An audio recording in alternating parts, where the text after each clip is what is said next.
یا رسول اللہ رفعت آپ نے پائی کہ بس، یا رسول اللہ رفعت آپ۔ الحمدللہ وحدہ والصلاة والسلام علی من لا نبی بعدہ، اما بعد، اعوذ باللہ من الشیطان الرجیم، بسم اللہ الرحمن الرحیم۔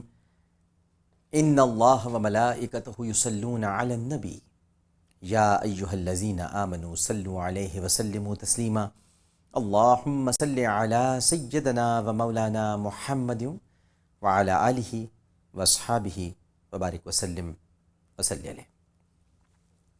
السلام علیکم ناظرین محترم، اجداد میرے رسول صلی اللہ علیہ وآلہ وسلم کے ربیع الاول کی اس خصوصی ٹرانسمیشن میں خصوصی پروگرام کے ساتھ جیو ٹیلی ویژن نیٹ ورک پر عامر لیاقت حسین حاضر خدمت ہے۔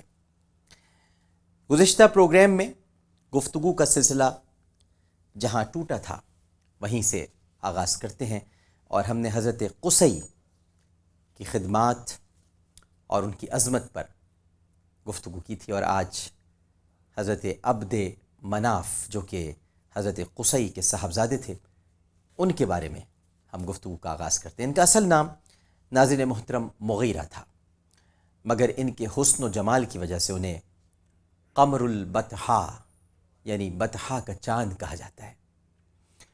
محققین کو ایک ایسا پتھر ملا ہے جس پر ان کی تحریر کندہ تھی، اور اس میں ایک جملہ یہ بھی تھا کہ میں مغیرہ بن قصی ہوں، میں قریش کو وصیت کرتا ہوں کہ وہ اللہ سے ڈرتے رہا کریں اور قریبی رشتہ داروں کے ساتھ اچھا سلوک کریں۔ نبی کریم صلی اللہ علیہ وآلہ وسلم کا نور عبد مناف کے چہرے پہ چمکتا تھا۔ ان کے ہاتھ میں نزار کا جھنڈا اور حضرت اسماعیل علیہ السلام کی ایک کمان ہوا کرتی تھی۔ ان کے بارے میں ایک شاعر نے کہا ہے کہ قریش ایک انڈے کی مانند ہے، اور جب اسے توڑا گیا یا پھوڑا گیا تو اس کا مغز اور جوہر عبد مناف ہے۔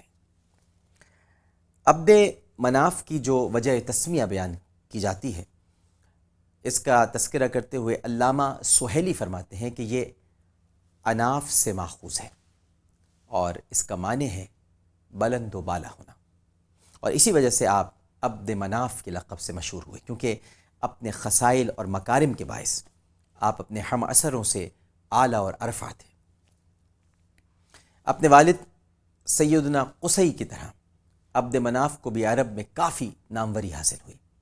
انہوں نے تجارت کو توسیع دی اور اسے بین الاقوامی خطوط پر آراستہ کیا۔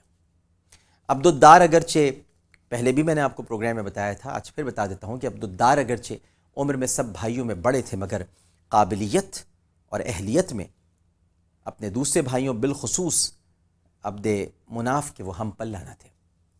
لیکن عبد الدار سے حضرت قصی کو بڑی محبت تھی، اور جب قصی بن کلاب بہت بوڑھے ہو گئے تو انہوں نے عبد الدار سے کہا کہ آج میں تجھے تیرے بھائیوں کے برابر کرتا ہوں، یہ کہہ کر کعبۃ اللہ کے تمام مناسب ان کے سپرد کر دیے۔ قصی بن کلاب کی ہیبت کے باعث یا اس کے سبب اس وقت تو کسی نے اعتراض نہیں کیا، مگر ان کے بعد جب ان کے بیٹوں عبد الدار اور عبد مناف کا بھی انتقال ہو چکا تو عبد مناف کے بیٹوں ہاشم، عبد الشمس، مطلب اور نوفل نے اپنا استحقاق ظاہر کیا اور چاہا کہ کعبۃ اللہ کے وظائف عبد الدار کی اولاد سے حاصل کر لیں۔ اس پر قریش میں اختلاف ہوا، اور عبد مناف اور ان کے حلیف قبائل نے قسمیں کھا کر معاہدہ کیا کہ ہم ایک دوسرے کا ساتھ نہیں چھوڑیں گے، اور یکجہتی کے اظہار کے لیے ایک پیالہ خوشبو سے بھر کر کعبۃ اللہ میں رکھا، اور سب نے اس میں اپنی انگلیاں ڈبوئیں۔ اس لیے ان پانچوں قبائل کو مطیبین کہتے ہیں۔ اسی طرح دوسرے فریق نے باہم معاہدہ کیا اور ایک پیالہ خون سے بھر کر اس میں اپنی انگلیاں ڈبو کر چاٹ لیں۔ اس لیے ان پانچ قبائل کو لاعقۃ الدم کہا جاتا ہے، یعنی لاعقۃ الدم کا مطلب ہوا خون کے چاٹنے والے۔ دونوں فریق لڑائی پر تلے ہوئے تھے، مگر اس بات پر صلح ہو گئی کہ سقایا، امارہ اور قیادت یہ بنو عبد مناف کو دی جائے اور حجابت اور ندوہ یہ بدستور بنو عبدالدار کے پاس رہے۔ چنانچہ حضرت ہاشم کو، جو بھائیوں میں سب سے بڑے تھے، ان کو سقایت اور رفادت ملی، اور یہ مناصب حضرت ہاشم کے بعد ان کے بھائی مطلب کو، اور مطلب کے بعد عبد المطلب کو، اور عبد المطلب کے بعد ابو طالب کو ملے، اور ابو طالب نے اپنے بھائی حضرت عباس کے حوالے کر دی۔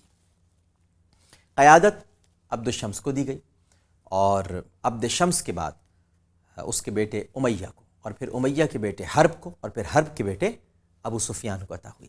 اسی لیے غزوہ احد اور غزوہ احزاب میں ابو سفیان ہی نے لشکر کفار کی قیادت کی تھی۔ اب ہم سلسلے کو تھوڑا اور آگے بڑھاتے ہیں اور حضرت ہاشم کی طرف بڑھتے ہیں، جن کو ہم کہتے ہیں سیدنا ہاشم بن عبد مناف۔ ان کا اصل نام، ناظرین کرام، پتہ ہے آپ کو کیا ہے؟ ان کا اصل نام ہے سعد، سیدنا سعد، اور انہیں تاریخ ہاشم کے نام سے یاد کرتی ہے۔ یہ عرب کے رئیس الاعظم تھے۔ ان کا ایک اور نام بھی ہے جن کو ہم عمرو کہتے ہیں، عمرو بھی ان کا نام کہا جاتا ہے، سعد بھی کہا جاتا ہے، اور کچھ روایات میں ہے کہ اصلی نام عمرو تھا۔ اعلیٰ رتبے کے سبب لوگ انہیں عمرو العلا کہتے تھے۔ نہایت مہمان نواز تھے، اور ان کا دسترخوان ہر وقت بچھا رہتا تھا۔ جب پورے عرب کو قحط نے بری طرح سے لپیٹ میں لے لیا اور بڑے بڑے رئیس 2 وقت کی روٹی کو ترس رہے تھے، تو اس کڑے وقت میں روزانہ ہزاروں اونٹ ذبح کر کے ان کے شوربے میں آپ روٹیاں توڑ کر ڈال دیتے تھے، اور لاکھوں قحط زدہ افراد کو کھانا کھلاتے تھے، اور اس طرح انہیں ایک نئی زندگی عطا فرماتے تھے۔ اسی وجہ سے عربوں نے آپ کو ہاشم کا لقب دے دیا۔ ہاشم اس سخی کو کہتے ہیں جو اونٹ کے شوربے میں روٹیاں توڑ کر کھلائے۔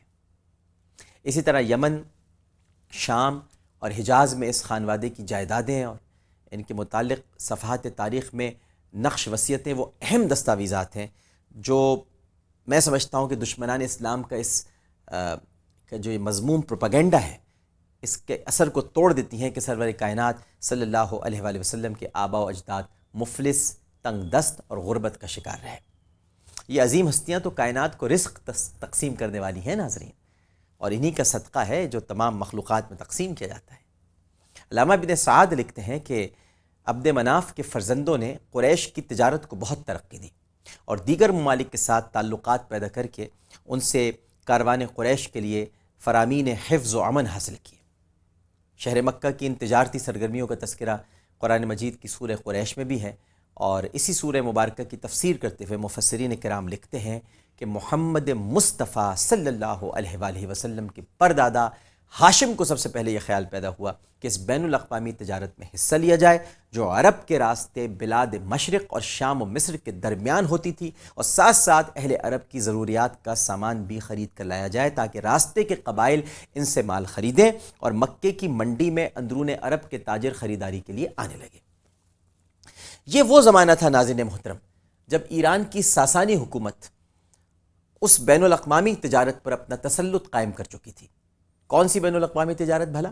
جو شمالی علاقوں اور خلیج فارس کے راستوں سے رومی سلطنت اور بلاد مشرق کے درمیان ہوتی تھی۔